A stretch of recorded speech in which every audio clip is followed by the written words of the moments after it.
All right. Yep. So it is the 7th of November. This is the governance subcommittee meeting. We have nobody up in attendance, and we have all 3 members.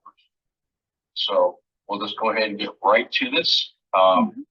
So we've looked at the existing policy letters minus the 2 that recently came in, the internal controls, and the other one that the board opted not to go and look at.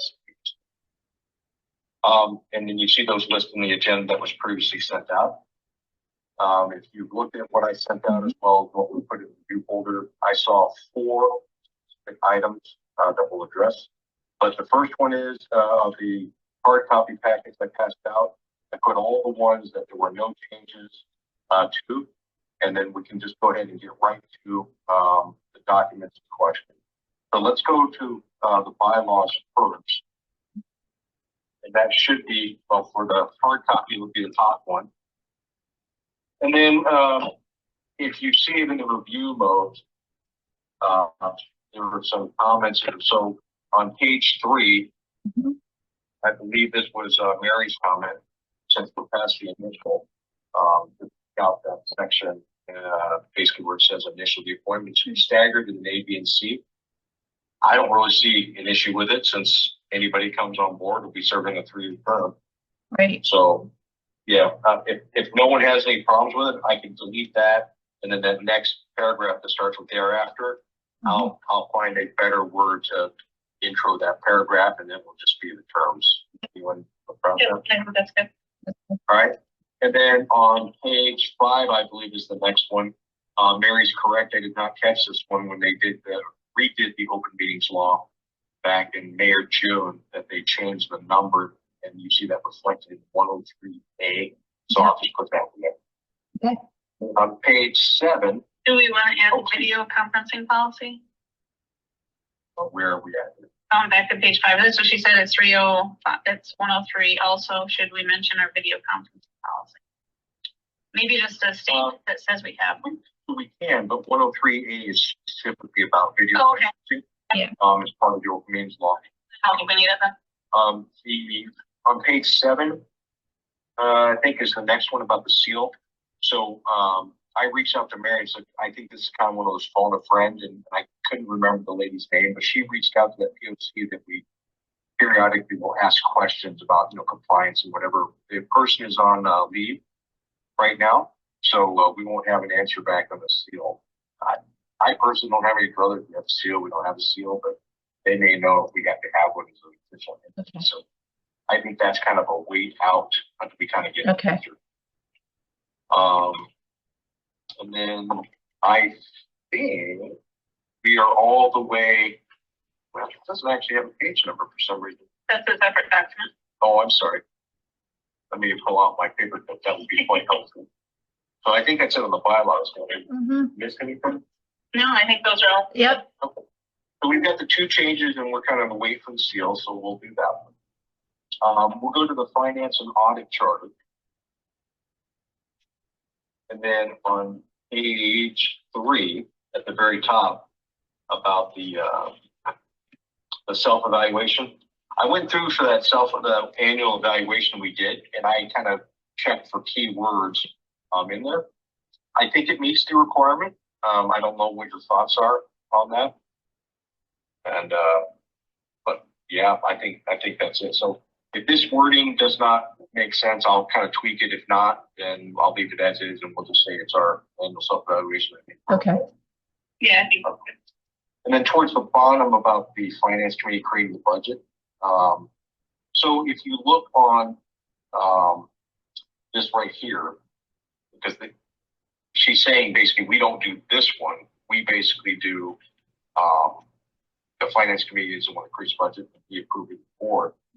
I think we eliminate the additionally the board may wish to authorize and everything underneath that, underneath A, where it says review the corporation. Okay. And then put her comment or a comment along the lines of the finance committee creates the budget for approval, and just put it underneath that B, other responsibilities in committee, and just make it another sub-bullet. Yeah. Keep it clean and simple. Yep, I think so. Okay.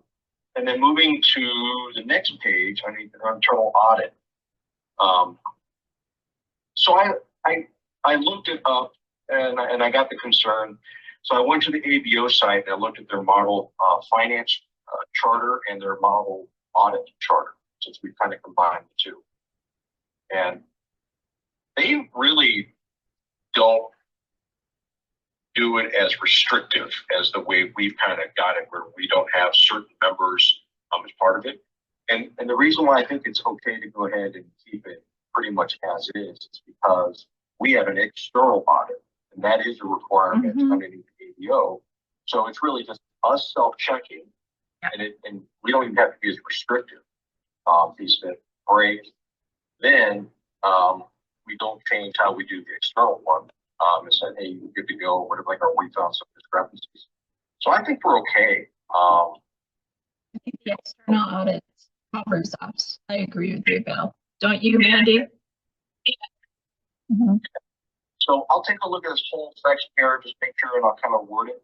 And I'll send it back. Any of these pages, I'll send back to you to highlight it kind of blue or something so you can see, just to see if it kind of makes sense. Okay. But I think we're okay. Yeah. I think that's on the finance. And then on the governance committee charter, let's see here. I'd already changed that language in section 4 that we had discussed about 3 months ago about just going down to an annual meeting, basically. Right. Right. And everybody can agree to that. And then for input on page 3, where I think it was Mary said, should this be a complete list? That's sure. So unless you all have any problems, I'll put a complete list of all the policy letters to include those 2 recent ones we just did. And I'll leave that last bullet under any other policies or documents, because when we validate this in January, in total, we could well create another policy down the road before next November. Idea. So, and then on the last page, we can go ahead and just change it to the this committee does the self-evaluation, the annual self-evaluation, the one that we think is okay in the previous language. Yep. And then last but not least, the travel and training policy. So Dave had brought up some language, and I think both Mary and Mandy commented and stuff like that. And I think, I don't want to put words, but I think, Mandy, you like the wording with the will be fixed at the lowest cost of the organization. Yeah. To address the concern that Dave was bringing up. Nobody has a problem with that. I can fix it along those lines. Just make sure it flows above and below. Make sure that it reads above sync. I think we built that. Yeah, I think so. I think so. How about you, Jeannie? Yeah, no, that's fine. Yeah. Okay. And the last thing is on the back page. It's not really something that goes in the policy. It was a question that Mary had about if there's travel into like Kingston or whatever like that. We're trying to go ahead and do those partnerships, whatever. She couldn't find anything that the GSA covers. And she's not wrong in that. The GSA side really just have bonus travel. However, deep in the bowels of it, there is a place for non-standard travel.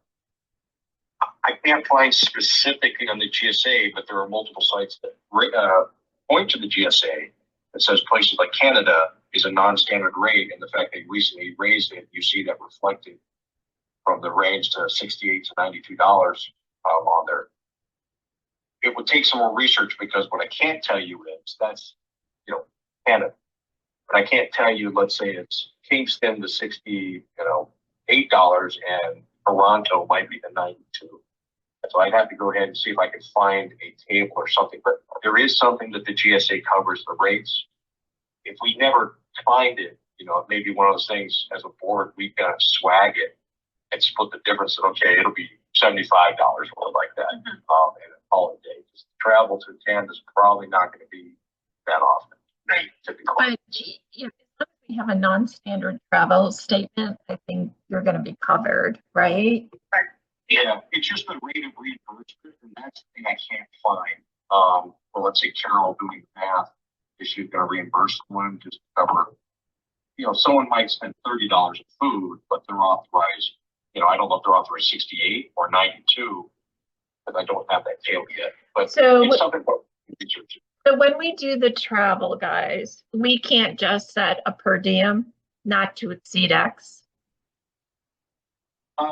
We do that for, Canada or out of country, I don't know where else. Well, non-standard travel is really our bugaboo, right? So can we just put it not to have it as a per diem amount? I don't know, Bill, if that's permissible, but that was my thought on something like that, when you don't have it locked down.